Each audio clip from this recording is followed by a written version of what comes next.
Welcome to the College Football Bros. I'm Michael Newman. I'm Ryan Newman. And I'm Trey Newman. All right, so our topic this episode is Georgia, and more specifically, Georgia's offense. We actually got a question on Twitter from one of our listeners, Whit, and he says, are you in or out on the Georgia offense in 2021? So, Ryan, take it away. You in or out?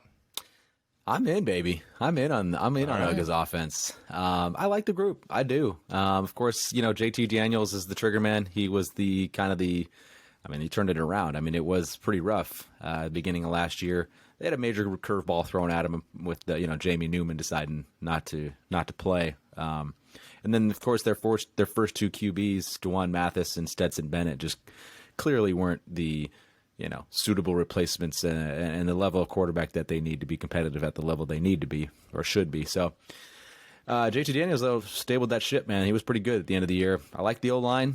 They do lose a couple guys, but they got 3 guys back, and they've got insane talent coming up in the ranks, so it's going to be a good group. Receivers, that's kind of the X factor, maybe a little concern, especially after losing George PIckens. He won't be able to play this year after an injury, but... Well, maybe later in the year. Well, it's fair, but yeah, you can't count on him this year. But they do get Dominic Blaylock, back from injury, who missed all last year. As a freshman, he was awesome. He was a big play guy. Kearis Jackson's back in the group, so they obviously today was it today or was it yesterday that they added? I can't remember. As we're recording today, yeah. Okay, all right. I was like, was that this morning? Yeah, they just got a huge transfer addition. Tight end Arik Gilbert decided to come in from LSU in Florida. That was a huge addition. And Darian Kendrick. I know we aren't talking about the defense, but big corner piece, big day for them. But yeah, I like the running backs, Zamir White. I mean, this was a good group, and I just don't see why they wouldn't be very good this year. Yeah, I'm biting as well. I'm in on their offense. It's easy to quickly say out because of their recent track record on that side of the ball. I mean, really since, if you want to say, the early Fromm days with Nick Chubb and Sony Michel. I'm not saying Georgia is going to turn into Joe Burrow LSU or Mac Jones Alabama, but I think they can be very good. I mean, Todd Monken last year as offensive coordinator, he was able to open up this offense more with JT Daniels. The latter part of the year when he went in, those final 4 games, they averaged over 36 points, almost 500 yards, 7.5 yards per play. Now he gets a full offseason in that system. There's a lot to like there. And then, Ryan, you touched on it. No one can argue that running back room isn't stacked. Zamir White, you mentioned, but you got James Cook, Kendall Milton. Cook can be used in the passing game. He's kind of a mismatch against linebackers. And then, when Pickens went down, everyone just immediately wrote off the receivers. But that room is littered with all that talent that Kirby Smart has recruited. You got a guy at tight end like Darnell Washington. He's just a physical specimen that can actually play kind of like a receiver, even though his size is like 6'8", 250. I think a guy like Mitchell could step up. There's a lot of guys. And then finally, the offensive line. Matt Luke, he is a good offensive line coach.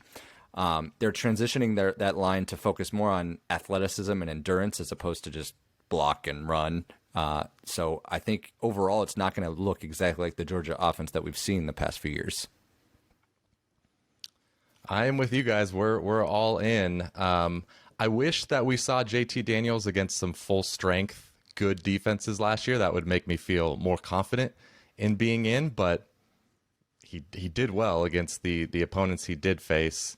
And I think the key is with giving Todd Monken a full offseason to implement his system, we could see the offense open up even more because, of course, last year it was COVID. That was just an awkward year to be a first-year coordinator at a new school. So, at receiver, you didn't even mention Jermaine Burton, who had a big year as a freshman last year. He's a dependable guy. So there's plenty of depth at receiver and young freshmen and sophomores that some of them are going to step up, even if you're not necessarily sure which ones. So I am in. Yeah, the Arik Gilbert edition, he's basically a wide receiver too, if you want him to be. So that just kind of sealed it for me. I guess we're all in. Not a lot of drama with us, but hey. But I think Georgia fans would like to hear it. They will, but I think a lot of people just instantly write them off. And I agree that players need to step up, but there's a lot to like. Yep. All right, well, that'll do it for this episode of the College Football Bros.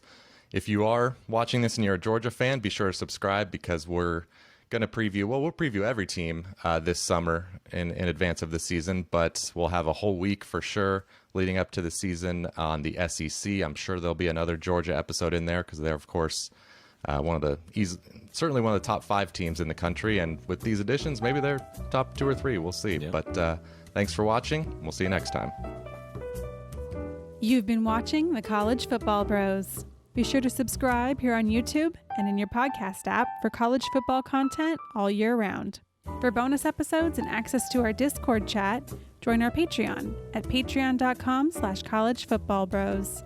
Thanks for watching.